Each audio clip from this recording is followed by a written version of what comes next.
پاکستانی جا رہا تھا, ٹرین میں سفر کر رہا تھا ایک چائنیز کے ساتھ.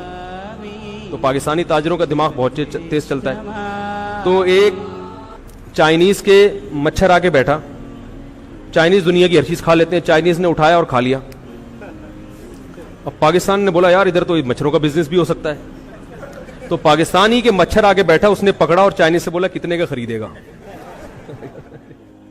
تھوڑے سے چٹکلے چلتے رہتے ہیں, ان کا موضوع سے تعلق تو نہیں ہے لیکن تھوڑا سا آپ کا دل اس میں لگا رہے کہ وہ ایک جو چوہا جو ہے نا, چوہا, اس نے ایک ہاتھی کو دریا میں نہاتے ہوئے دیکھا. السلام علیکم, خیریت سے آپ؟ تو ہاتھی کو دیکھا دریا میں نہاتے ہوئے. تو چوہے نے ہاتھی سے کہا یار ذرا باہر آنا, کام ہے ضروری. تو ہاتھی نے کہا بھائی میرے لیے باہر آسان نہیں ہے, میں گھنٹوں لگیں گے, میں ہاتھی ہوں, کوئی مذاق نہیں ہوں. چوہے نے کہا نہیں بہت ہی اہم کام ہے, تھوڑی دیر کے لیے آپ کو باہر آنا پڑے گا. اب بیچارہ اتنی مصیبت سے باہر نکلا, چوہے نے کہا بس ہو گیا کام, واپس جاؤ. ہاتھی نے کہا بھائی کیا ٹینشن تھی, مجھے اتنی مصیبت سے نکلا. اور میں, چوہا کہہ رہا ہے بس میں یہ دیکھنا چاہ رہا تھا میرا انڈر ویئر پہن کے تو نہیں نہا رہے تم پہ. ٹھیک ہے نا, صحیح ہے. تو خیر ہاتھی انڈر ویئر نہیں پہنتا. کوئی بھی دنیا کا جانور ایسا نہیں ہے دنیا میں کوئی جو لباس زیبتن کرتا ہو, کیونکہ لباس کا تعلق کس سے ہے؟ تہذیب سے. انسان ہمیشہ سے لباس پہنتا آیا ہے, یہاں تک کہ قرآن مجید میں اللہ نے فرمایا ہے کہ جب آدم علیہ الصلوۃ والسلام سے خطا ہوئی ہے جنت میں, تو اس خطا کے بدلے میں اللہ نے جو سب سے پہلی سزا دی ان کا لباس چھین لیا. حالانکہ وہ دونوں میاں بیوی تھے, حضرت آدم اور حوا, لیکن ان میں اتنی حیا تھی کہ فطفقا یخصفان علیہما من ورق الجنہ, کہ جنت کے درختوں کے پتوں سے اپنے جسم کو ڈھانپنے لگے. تو پہلے دن سے اللہ نے انسان کے مزاج میں اور انسان کے فطرت میں کیا رکھا ہے؟ تہذیب. لباس کا تعلق کس سے ہے؟ تہذیب. ایک جاہل پیر تھے, جاہل پیر ہوتے ہیں نا اپنے مریدوں کو بس کھانے کھلانے کی ترغیب. انہوں نے کہیں کدو کی فضیلت پہ بیان کیا. کس پہ بیان کیا؟ کدو کی فضیلت. نبی صحیح حدیث ہے کہ رسول اللہ صلی اللہ علیہ وسلم کو لوکی اور کدو جو ہے نا یہ بہت پسند تھا, یہ صحیح حدیث ہے. حضرت انس بن مالک رضی اللہ تعالی عنہ فرماتے ہیں کہ جب ایک صحابی نے حضرت انس بن مالک کو دیکھا کہ وہ سالن پکا ہوا ہے, اس میں جہاں جہاں کدو ہے نا, تو حضرت انس بن مالک وہ کدو تلاش کر کر کے کھا رہے ہیں. تو کسی نے پوچھا کہ ایسا کیوں؟ فرمایا میں نے نبی صلی اللہ علیہ وسلم کو ایسے ہی دیکھا. آپ کو لوکی پسند تھی, صحت کے لیے بھی بڑی زبردست چیز ہے, لیکن یہ ایک طبعی چیز ہے نا, کوئی ضروری نہیں کہ ہر آدمی کو پسند ہو, یہ تو طبعی چیز ہے. تو آپ وہ مولانا جو جاہل پیر تھے نا, انہوں نے اپنے مریدوں کو حدیث سنائی کہ کدو نبی نے کھایا, نبی کی سنت. جب کھانے کا ٹائم آیا نا, تو وہ جو مرید تھا اس نے کہا کہ حضرت میں آپ کے لیے کدو شریف پکا کے لے آؤں. اب کدو کے ساتھ کیونکہ سنت ہو تو شریف کا لفظ بھی ایڈ کر دیا کہ کدو اتنے فضائل سنے, تو حضرت میں آپ کے لیے کدو شریف پکا کے لے آؤں. وہ ان کے تو آسان خطا, یار اب ہمیں کدو کھلائیں گے. تو انہوں نے کہا یار ہم گناہگار لوگ ہیں, میرے لیے کوئی بغیرت سی مرغی پکا کے لے آؤ. ہم کیا ہیں؟ ہم بڑے گناہگار لوگ ہیں, کدو شریف کہاں, ہمارے لیے کوئی بغیرت سی جس میں غیرت بالکل ہی نہ ہو. یہ جو فارمی چکن ہے نا, اس بیچاری کو. مجھ سے ایک دفعہ بقرعید میں کسی نے مسئلہ پوچھا کہ حاملہ گائے جو ہے نا, حاملہ گائے, اس کی قربانی جائز ہے؟ میں نے کہا ہاں جائز ہے. تو انہوں نے کہا اس بیچارے معصوم بچے کا کیا قصور ہے؟ وہ جو گائے کے پیٹ میں معصوم بچہ ہے اس کا کیا قصور ہے؟ تو میں نے کہا اس کی ماں بیچاری کا کیا قصور تھا جس کو ہم کاٹ رہے ہیں, اس سے کوئی اس کو کسی جرم کی سزا دی جا رہی ہے. تو جانور بیچارے کا کوئی قصور تھوڑی ہوتا ہے کہ جو ہم اس کو کاٹ کے کھاتے ہیں. وہ اللہ نے بنایا کس کے لیے؟ ہمارے لیے. چٹکلا سناتا ہوں نا, کئی بار آپ سن چکے ہیں. وہ ایک بچے نے, ایک مس تھی, انہوں نے اپنے, وہ بچے بیٹھے ہوئے تھے, اسٹوڈنٹس بیٹھے ہوئے تھے, ان سے معاہدے لیے کہ دیکھو بیٹا پکا وعدہ کرو, پکا وعدہ کرو کہ پان گٹکا نہیں کھاؤ گے. انہوں نے کہا میس پکا وعدہ پان گٹکا نہیں کھائیں گے. بیٹا پکا وعدہ کرو چوری نہیں کریں گے. میس کبھی بھی چوری نہیں کریں گے. ہر چیز پہ وعدہ کر رہے تھے, سارے معاہدے کروا لیے, ملک کی خدمت کریں گے, یہ کریں گے, وہ کریں گے, ایمانداری سے جہاں بھی جائیں گے ایماندار. آخر میں کہا کہ بچوں پکا وعدہ کرو لڑکیوں کا پیچھا نہیں کریں گے. بچوں نے کہا پکا وعدہ لڑکیوں کا پیچھا نہیں کریں گے. اب بچوں جو ہے نا اندر وعدہ تو کر لیا. اب مس نے کہا اچھا پکا وعدہ کرو ملک پر جب جان دینے کی باری آئی تو جان دیں گے. انہوں نے کہا دے دیں گے, ایسی زندگی کا کرنا بھی کیا ہے ہم نے. جب جان دینے کی باری آئے گی تو کیا کریں گے؟ جان دے دیں گے. زندگی کو بچا کے کرنا بھی کیا ہے؟ میں تو ایک جگہ حیران ہو گیا. ہم کہیں جنگل میں گئے تفریح کے لیے, تو مجھے تھوڑا سا شوق ہے مختلف لوگوں کا انٹرویو لینے کا, ان کا کلچر کیا ہے.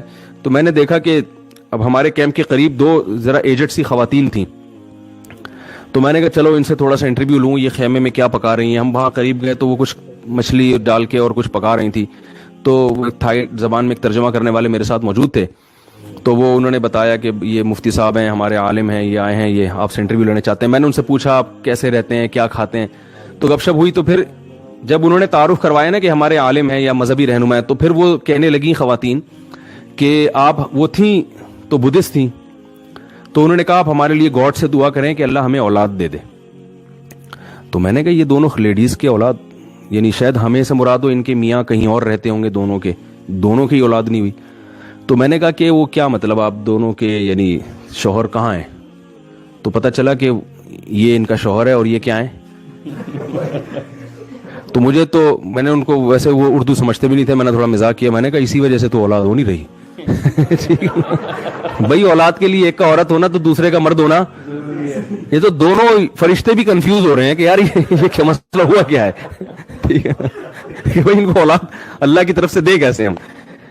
تو ایسے عجیب فیشن ان لوگوں کے کہ مرد نظر نہیں آتا اور عورت نظر نہیں آتی. تو اسلام نے حکم دیا کہ مرد ہو تو حلیہ کیسا ہونا چاہیے. یہ نیچر ہے بھائی, مرد بن کے رہے اور عورت بن کے رہے. وہ ایک آدمی کسی کے ہاں رشتہ, بیان ختم ہو گیا, جو جانا چاہیں جا سکتے ہیں. ایک آدمی کسی کے گھر میں رشتہ لینے کے لیے گیا, تو وہ لڑکی کے ابا نے نا, جو لڑکا آیا تھا رشتہ لینے کے لیے, اس کے سامنے چائے اور بسکٹ رکھ دیے. اب وہ لڑکا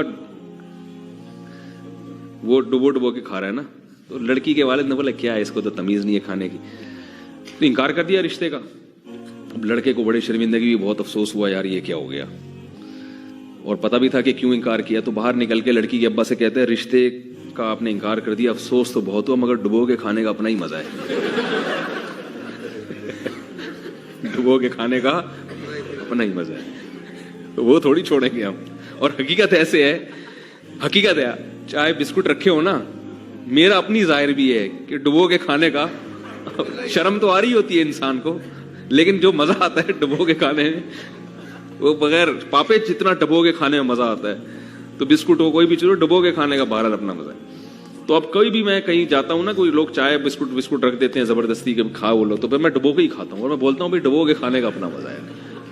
آپ کو لگے گا مفتی صاحب کیا کر رہے ہیں, ہم آپ کی وجہ سے مزہ تھوڑی. جب مدرسے گئے نا, تو ایک تو ملا کے لفظ سے بھی ایک وحشت ہوتی تھی, اوپر سے مدرسے گئے تو انہوں نے ظلم یہ کیا کہ ٹینٹ کرانے کا حکم دے دیا. پہلے ہی ہم کالج کی لائن میں وہ ہر وقت جو ہے نا, وہ کہیں گلاس نظر آتا تو بالوں کی پف بنا رہے ہیں, یہ کر رہے ہیں, وہ کر رہے ہیں. ایک تو اتنی بڑی قربانی تھی کالج لائف کو چھوڑ کر, وہ عیاشیوں کو چھوڑ کر. ایک حضرت کا مدرسہ بھی ایسا تھا, 8 طلبہ تھے اس وقت ٹوٹل, کوئی بڑا مدرسہ بھی نہیں تھا. تو اس میں جانا ایک, میں سمجھتا ہوں اللہ نے قربانی لے لی, اور اوپر سے آرڈر کیا آیا کہ یہ کیا کرا دو, بڑا طبیعت میں شاک گزرا. گھر میں جائیں گے تو گھر والے اور مذاق اڑائیں گے, لوگ بھی دوست احباب بھی, یار کیا بنا کے. اس لیے میں مدرسوں میں ٹینٹ کرانے کے بہت زیادہ خلاف ہوں. اور یہ جو میں نے بال رکھے تھے نا 8-10 سال زلفیں, یہ اس ٹینٹ کے احتجاج میں رکھی. جیسے ہی مدرسے سے فارغ ہوئے بال چھوڑ دی, لیکن کیونکہ گنجوں کا مذاق اڑایا تو اس کی سزا ہے کہ آج میں خود. خیر وہ ٹینٹ تو میں نے کرائی, دوبارہ رکھ لیں گے بال انشاءاللہ. تو ان دنوں میں جب ہم روزانہ یعنی ہر تھوڑے دن کے بعد آرڈر آتا تھا کہ ٹینٹ کرا لو, تو ایک دن میں افسردہ بیٹھا ہوا تھا, تو ایک طالب علم تھا, اس نے مجھے ایک شعر سنایا, تو بڑی تسلی ہوئی. شعر اصل میں تو یوں ہے, رضینا قسمت الجباری فینا, حضرت علی کا شعر ہے رضی اللہ عنہ. لنا علم وللجہال معلوم, ہم اللہ کی تقسیم پہ راضی ہیں. قسمت الجبار, جبار یعنی اللہ نے جو تقسیم کی نا, ہم اس پہ راضی ہیں. لنا علم, کہ اللہ نے ہمیں علم دیا. وللجہال مال, اور جو پڑھے لکھے نہیں ہیں ان کو اللہ نے دولت دے دی, یعنی ان کو دولت دے دی اور ہمیں کیا دے دیا, علم. آگے اس کی وجہ کہ ہم کیوں اللہ کی اس تقسیم پہ راضی ہیں؟ فَإِنَّ الْمَالَ يَفْنَى عَنْ قَرِيبٍ وَإِنَّ الْعِلْمَ يَبْقَى لَا يَزَالُ، اس لیے کہ مال عن قریب فنا ہونے والا ہے اور علم ہمیشہ باقی رہنے والا۔ تو اصل شعر یوں تھا، تو اس طالب علم نے اس کو چینج کیا۔ جب بار بار اس طرح پھر رہا تھا نا، سر پہ ٹرینڈ ہو رہی تھی، تو تسلی کے لیے بھی شاعری کہی جاتی ہے نا، اپنا غم ہلکا ہو جائے، تو اس نے کہا کہ یہ شعر یوں ہونا چاہیے، رزینا قسمت الجباری فینا لنا ٹنڈن وللجہال بالو، کہ ہم اللہ کی اس تقسیم پہ راضی ہیں کہ ہماری ٹنڈ اور جاہلوں کے سر پہ بال۔ آگے دلیل، فَإِنَّ الْبَالَ يَفْنَى عَنْ قَرِيبٍ وَإِنَّ الْٹِنْڈَ يَبْقَى لَا يَزَالُ، اس لیے کہ بال عن قریب ختم ہو جائیں گے اور ٹنڈ ہمیشہ باقی رہے گی۔ ٹنڈ ہمیشہ کیا رہے گی؟